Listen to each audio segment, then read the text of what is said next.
The Imitation Nation podcast covers all things counterfeit, hosted by Shabbir and Safdar of the Partnership for Safe Medicines and Sven Bergman of Venture Global. All statements are their own and not the opinions of their employers. Well, welcome back to another Imitation Nation podcast, Sven. How do you feel to be back? It is good to be back. It's good to see you. How are things in San Francisco? Everything is good here, actually. I don't really have a lot to complain about. Everybody's well. As a parent, I feel like I totally just nailed it. My 16-year-old daughter, who doesn't actually kind of need me in many ways, I managed to arrange my morning routine such that I wake up, I make her breakfast, but she doesn't have time to eat. I put it in a little bag for her to eat because she rides the bus to school, which it's kind of great. Like where I grew up, everybody had to drive me everywhere until I got a driver's license, in St. Louis. But my daughter, she's a bus hound. She loves the bus. She knows she'll take the bus. She's got her headphones. She'll drag her cello back and forth on the bus to and from school and from lessons. Yeah. And so I managed to get breakfast in her pocket on the way out the door. And I felt very accomplished as a parent, getting up in time to get all that done, because sometimes she won't eat if I don't put food in her hand. Yeah, I know how it goes. You know, the cool thing for me is, so mine, the older one already drives. The second one is starting to drive. So I'm this close away from actually losing my Uber job, right? So I'm rather excited about that. The first one, she was more hesitant driving. Is now still an excellent driver, and the second one, because she does horseback riding as a hobby or as a sport, and so I think she has a really good natural ability of how to measure speed and risk and just make decisions as you go quick. She picked up driving exceptionally quickly, which is really, really, really interesting to see her just have a different appreciation for speed and how to make quick decisions. So, well, it was good. But did you have a good weekend? Everything okay there? Everything fun? Anything fun happening? The last 2 weekends I have spent working, honestly. Boy. We're not going to talk about it in depth, but we at the Partnership for Safe Medicines put out a report where we studied shipments of semaglutide and tirzepatide, which are the active ingredients in the GLP-1s that people all know about because it's the most well-known drug in the world right now. And we studied FDA records of people trying to import the stuff into the U.S. And what we found was like 10% of the imports that are logged over the last 2 years are from manufacturers that are not at all known to the FDA. So it's not a big shock. Yeah. Just the thought that there's someone out there injecting themselves with something that came from a factory that the FDA has never visited.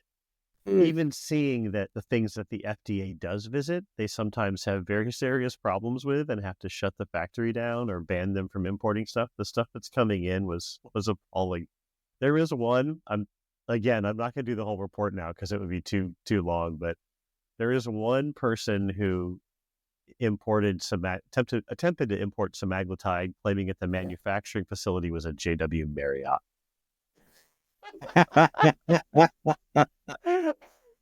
Well, I was like, that is a hell of a business center they got in British Columbia at that Marriott. Maybe they had some extra space in the basement they were using. I don't know. It doesn't sound legit, but that's very funny. Dear God.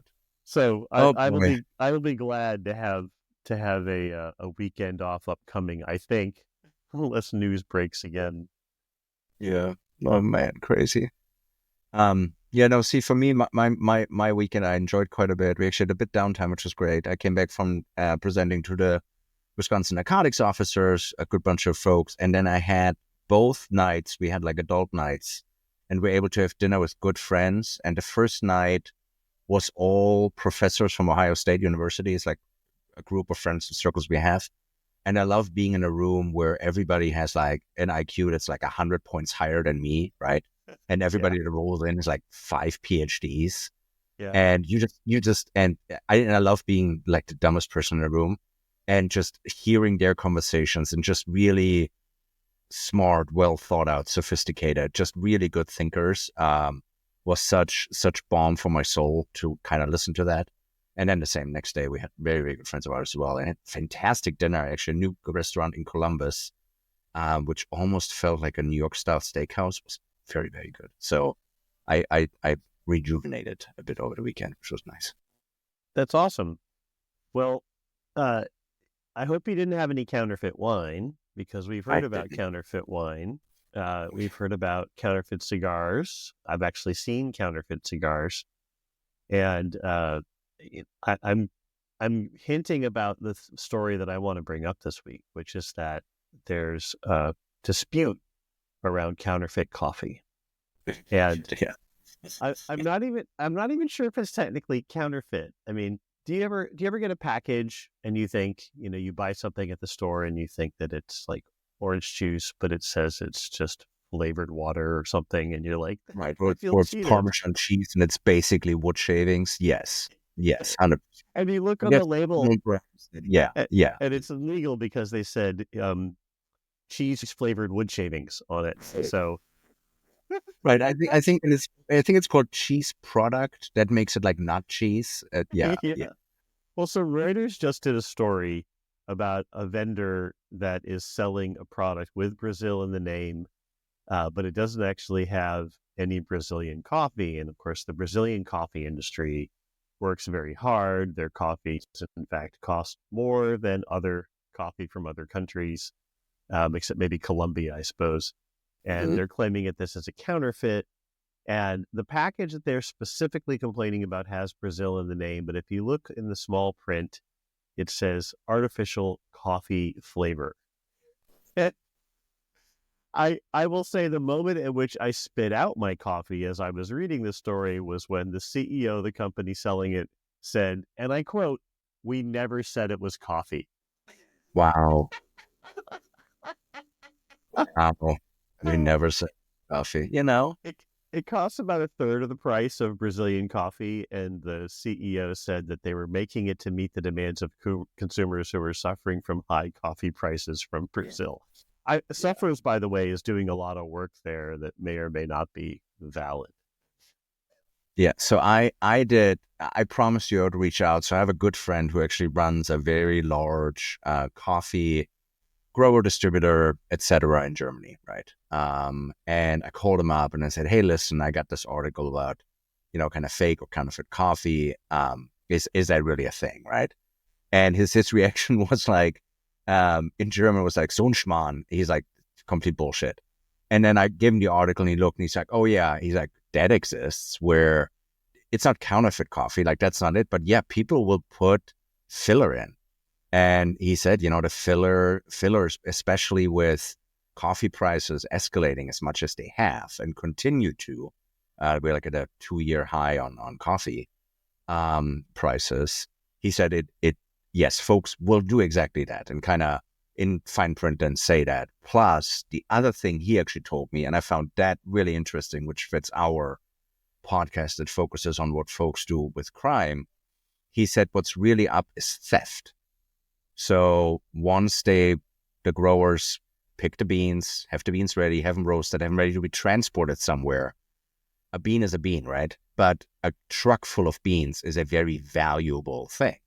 And so people literally hijack trucks, hijack containers, and they are being very mindful and watching of people potentially doing that, because once you have the coffee, you can track and trace it, so to speak.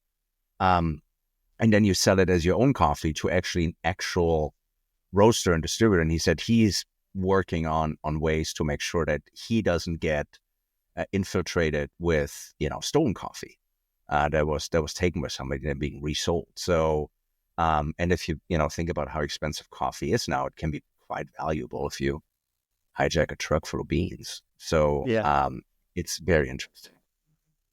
I think about this, and I don't think that I would call this a counterfeit. I call this a marketing dispute. Who gets to call your coffee Brazilian coffee? Is it even coffee?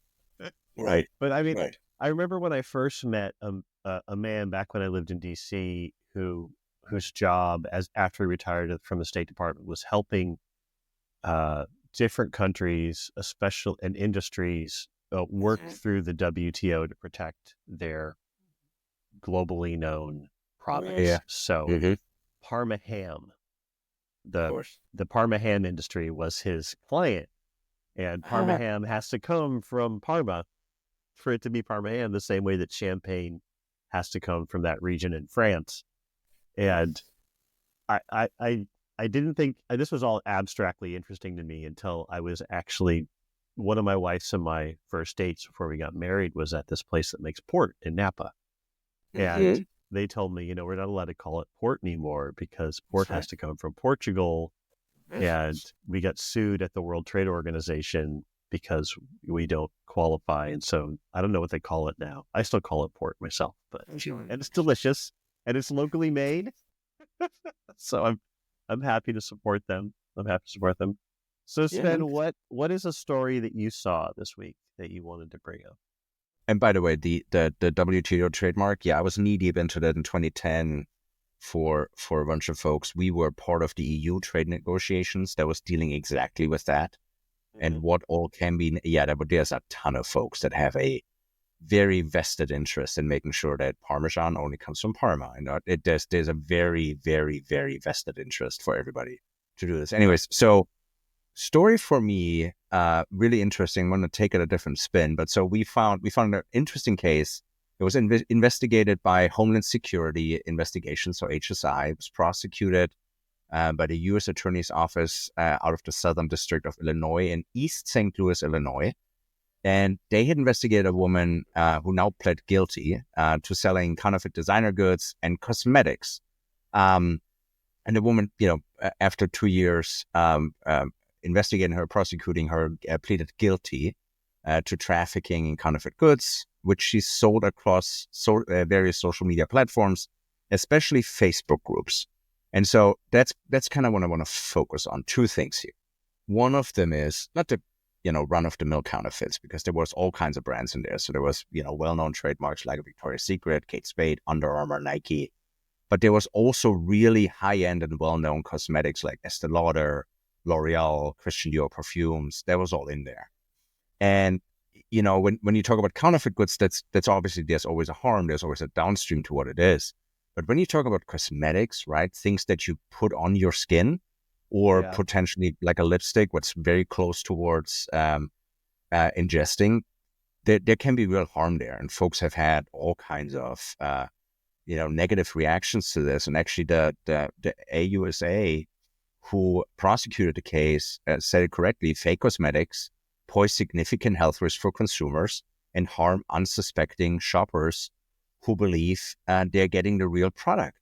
And the other thing that is also interesting for us here is, when we did our trends thing at the beginning of the year, we said, hey, social media platforms sales of counterfeit goods will likely increase. And this is a good example. While this happened already earlier, but I think that's exactly the kind of thing that will happen. She did the majority of her sales on Facebook groups, right? So she jumped into a Facebook group where folks are talking about, cosmetics or beauty or whatever. And she's like, oh my God, I have this great product for sale. And that's how she made the majority of her sales. And it's really fascinating when you think about the counterfeit trade and how people sell it now. It's not necessarily street corner anymore. And people can really get hurt. So her sentencing is coming up in July, and she is facing up to 10 years in prison and a fine of $2 million. So I think that there's some drug counterfeiters that probably have not gotten 10 years for selling counterfeit versions of regulated medical products. And she probably won't be getting 10 years, but that's the maximum penalty there. So we'll see where the AUSA goes. But counterfeit cosmetics can be really, really bad. Like, there've been plenty of reports of what happened on these things. I've always watched, right? So because of my professional and personal interest in counterfeit medicines, I have always been fascinated by people selling them on social media. It's not legal. Right? It's not legal, at least in America, to be selling products online, and of course, the entire supply chain of who is allowed to dispense medical products, at least prescription medicines, is highly regulated. It involves Close to supervision pharmacy chain. establishments registered with the state and pharmacists registered with the state. I mean, there's a good reason for all that. Sure is. I've always wished that there was more regulation of who could sell things online. Like you can only sell in a marketplace, et cetera, et cetera. But I think that would probably kill the Tupperware industry, right? Which is all personal, person-to-person sales from individuals. Yeah, no, it absolutely can. You know, for me, it just brought it kind of back to, you know, what we always talk about, you know, for all these brands, and I know they do it, but make sure you have really good consumer education on what people should be looking for your actual genuine product, right? Mm-hmm. Make sure I'm a big fan of good authentication features, and by good I don't mean your, you know, run of the mill hologram or whatever, or holographic thing or a sticker that can be faked. I'm talking about something that's a covert, so not directly visible, but like a tag end or a certain code that you can type into a website that authenticates it. Something smart that on a high end gives consumer the assurance that this is the real thing. And then, you know, as the case with HSI shows, you know, train your law enforcement, make sure they know your brand, know what to look for, know how to authenticate, get good relationships with USA offices so they actually want to prosecute that.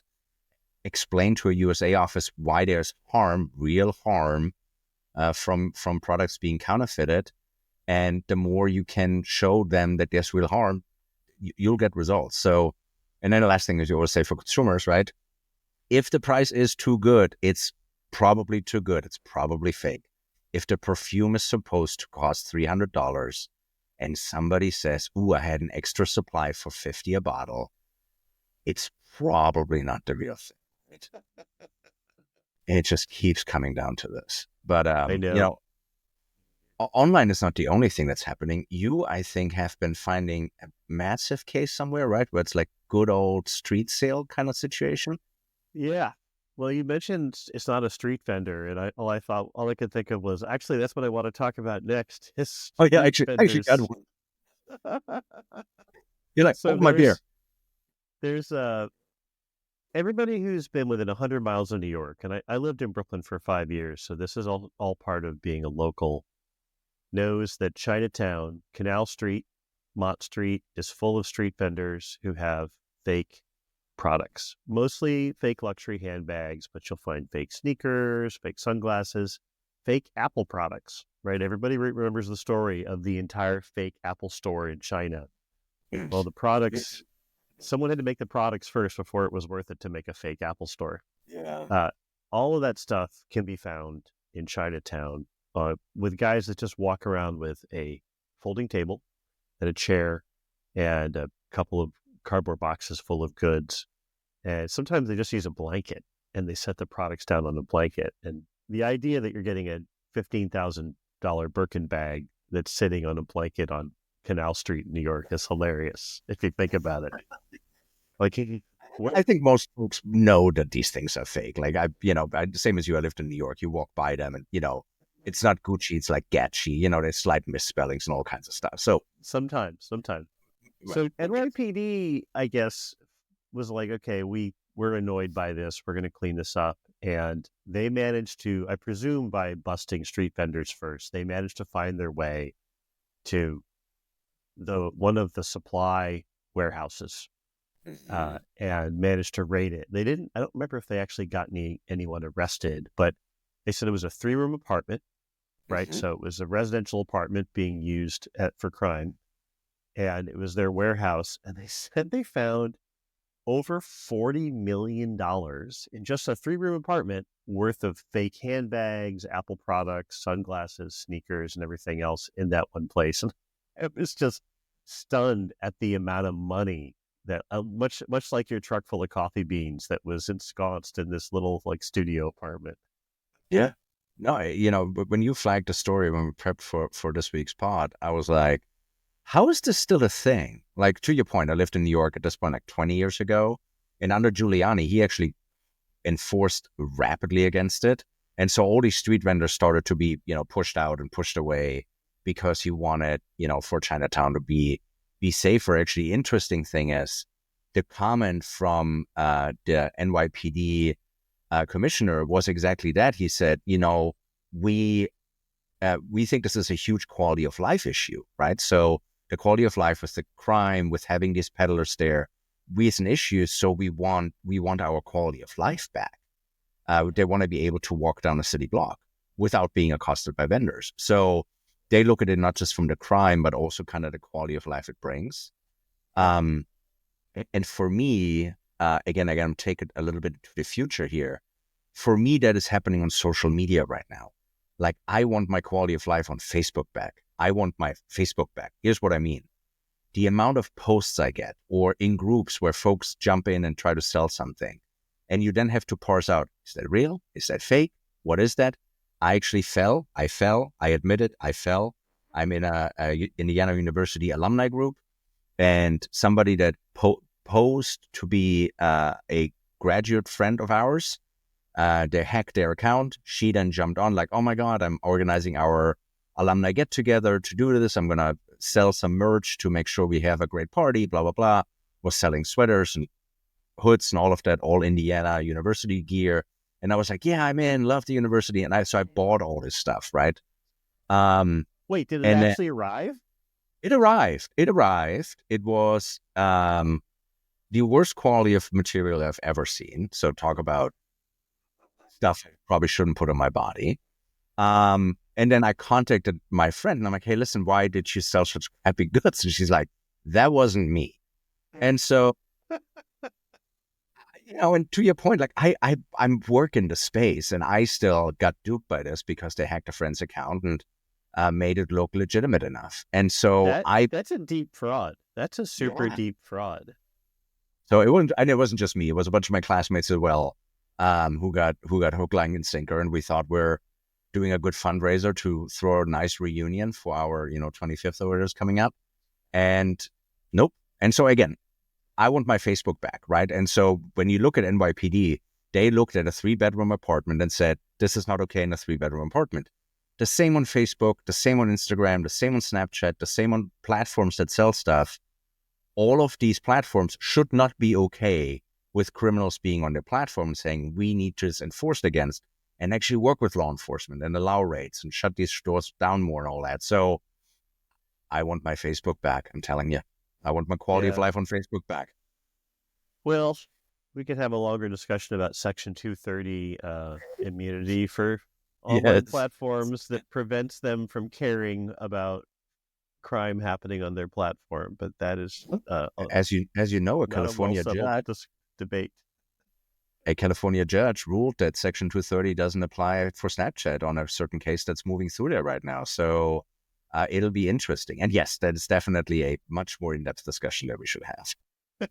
So I have 2 questions. The first of which is, did it clue you in when the shirts showed up from Indiana University? Was that typo not a problem? And my second question is, how have we never talked about this? Because I'm a Purdue grad, and there is some small rivalry between our universities. We have talked about it, and we have decided that we don't talk about it. So, I think that was one of the first things, like when you and I had one of the first dinners in Reno, it actually came up that you're a Purdue grad. And at that dinner, we decided that we will not discuss that topic ever. But yes, I know. Terrific school. Great. I have only, I don't really appreciate the street vendors. And I'll tell you why. Like in San Francisco, we've sort of lost control of streets, right? We've got people who camp out on them. You've got the homeless coalition giving them tents in order to stay there and providing food. And as you've heard me say, I'm a big supporter of the food bank, but I don't believe that you should be living on the street, and setting up a store on the street is also, especially if it's against the rules, is not okay, right? Like there's someone just behind that person who's rented a space, a retail space. They're paying their insurance, they're paying their employees, they're paying for goods, they're being compliant, they're paying taxes to the city. they are contributing, and I don't want them to go away, but they can't stay in business for long if someone out front throws a blanket down and sells, similar products to them, or even interferes with the ability to get into the store. Right? Like I have a real problem with that. No, that's ultimately, I think sometimes when people, look at Counterfeit and they're like, Counterfeit is not a big deal because it's just a big multi-billion-dollar brand, and why does it hurt them? It's not just the brands it hurts. To your point, like there's so many downstream jobs that rely on this, that make income from that actually pay taxes, that make the neighborhood what the neighborhood is. That all gets undermined the moment you have criminals selling stuff on the side. And actually, to your point, actually something I wanted to open in the intro and I completely forgot.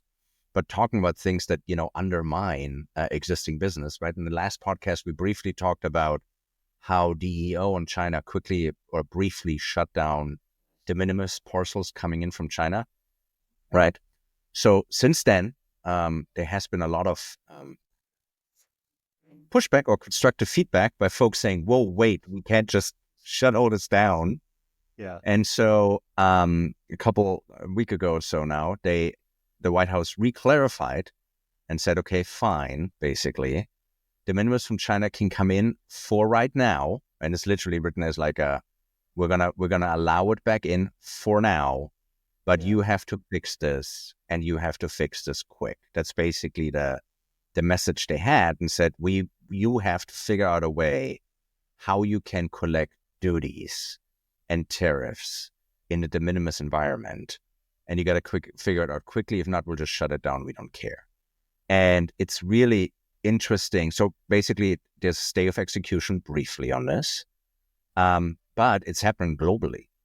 Brussels just announced a new rule where Brussels officials are urging EU lawmakers to phase out de minimis and basically not allow shipments. And their de minimis is lower. It's actually only 150 euros. And so I think the world is waking up to the fact that we wanted global trade and we're getting infiltrated by a bunch of small parcels that are evading all kinds of legal things, and that are undermining legitimate industries and legitimate economies. And so there will be a lot happening in the entire de minimis space, sparked by, again, tariffs, which is, again, we don't have an opinion on tariffs. It's just that is sparking that. And it'll continue to be a very interesting thing to follow. So I forgot. So there's a lot happening there. Having spent the last 2 weekends looking through shipping records of imports of regulated medical products, I'm a big fan of having your import system send advanced electronic data. And I'll tell you why. I love the FDA. I love the fact that we live in a country where I think we've taken for granted, but we have the safest medical supply in the world, safest drug supply in the world, and we have access to, although we could have a discussion about how it's funded, all the innovative medical treatments, right? There's no medical treatment that is safe and effective that I probably can't get in the U.S., right? You may not be able to get it somewhere else, but I can get it here. There are shipments of product that should never have entered the U.S. that were refused entry before they ever left where they were coming from, right? And they did that because the FDA's systems were able to see the advanced manifest of what was being shipped and what was the contents and where was it manufactured, and were able to say that's not going to pass muster when it gets here. Don't even send it. Agreed. And there's a special code, as you know, in the database of imports, which is, refused before shipping and refused after shipping. And these were all refused before shipping codes. And I just love that. I love that, like, if you make the person who is sending you the product have to explain the details before they get there, then you can actually keep it from potentially getting in and reduce your workload at the actual import facility. I think it's, I don't know why, I know why we have de minimis. I think it's been abused. I don't think it's good for our country to have an entire river of packages every day that's undeclared, I guess is how I'll put it. the volume from de minimis increased because we've done some research ever since the EO came out, from 150 million parcels in 2015 to now 1.3 billion annually. So that's a 10x, right? That's insane. And to your point, like in the cargo environment, in the anybody that ships commercially through any of the large carriers, DHL, UPS, FedEx, etc. To your point, it has to be declared before the airplane ever takes off. Like the manifest with the advanced data has to be there. And if that's not there, your plane ain't taken off, right? That won't be shipped. And yeah, I think that's crucial for us to figure this out in the de minimis and small parcel environment, because, and with that, I'll leave it. There's so much discussion about the border and the southern border being porous and all of that. When you talk about a porous border and not having border security or, pharmaceutical border security, any kind of border security for not having unsafe goods come in, we have a massive hole, and it's a 1.3 billion parcels a year hole that's unsafe, because we can't screen it, we can't detect it, we can't target it. If you're lucky and, the guys at JFK happen to open up the right box, they might find it, but that's not a way to secure the populace. So, it's a big one. It's gonna get addressed. So we'll see where it goes. So I have a prediction about what we're going to see in the mail stream after May. So as you may have heard,